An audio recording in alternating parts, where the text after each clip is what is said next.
Cheryl Walters, come on down. Ron Pilch, come on down.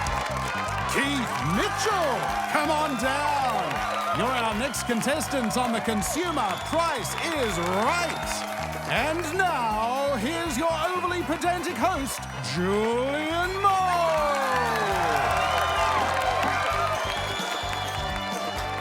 Hello there. Are you ready to hear what the consumer law says about prices? And now let's say hello again to our carryover champ. It's Beverly. Bev worked at the jewellery store Zammels, where she used was-now price tags on things that had never been sold at the higher price. So Beverly's already won a federal court fine of $250,000.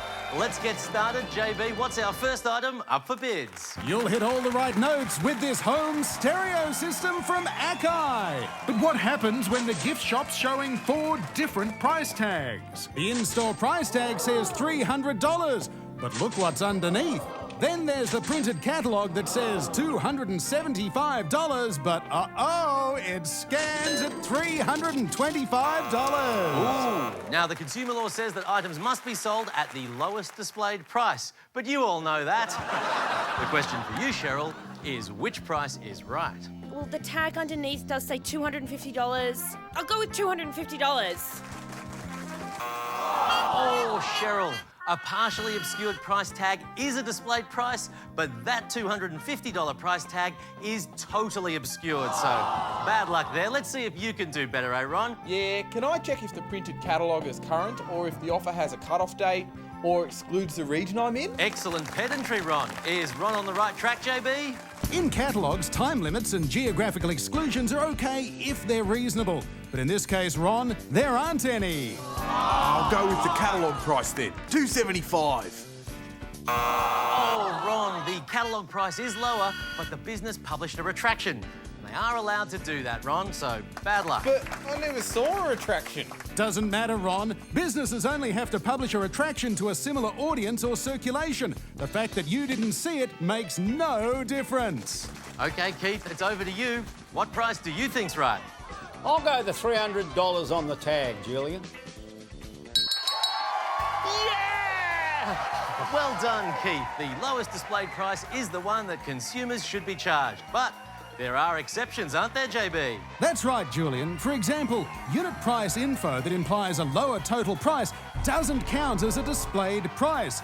This confusing distinction is proudly brought to you by Australian consumer law, and Consumer Price is Right. Well done, Keith. You are playing our next game, and it is Take the Bait. So let's find out what our bait is tonight. You're going to love this, Keith. It's a new car! Yeah! This sporty Holden hatch is the ultimate runaround. It normally sells for $15,000, but tonight it could be yours for just $10 thanks to Holden, and Consumer Price is Right. Sounds too good to be true, Julian. Oh, dear, Keith, the lovely Crystal is trying to weasel out of that offer by saying that it's out of stock. Well, Keith, that car could be yours if you can just tell me whether Crystal has to sell it to you for $10. Well, they displayed the price, Julian, so I'm going to say they've got to sell me the car for $10. Oh, no, Keith, the seller could withdraw the item from sale instead of selling it at the lowest displayed price. But she was never going to sell me the car for $10.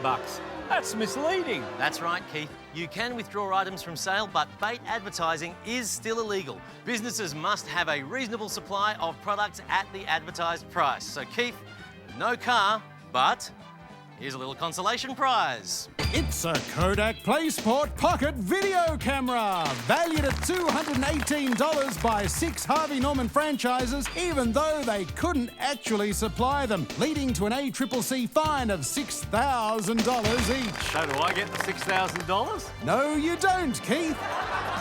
Being misleading or deceptive about prices is illegal, so don't be afraid to ask more questions or even complain to the ACCC if you don't think the price is right.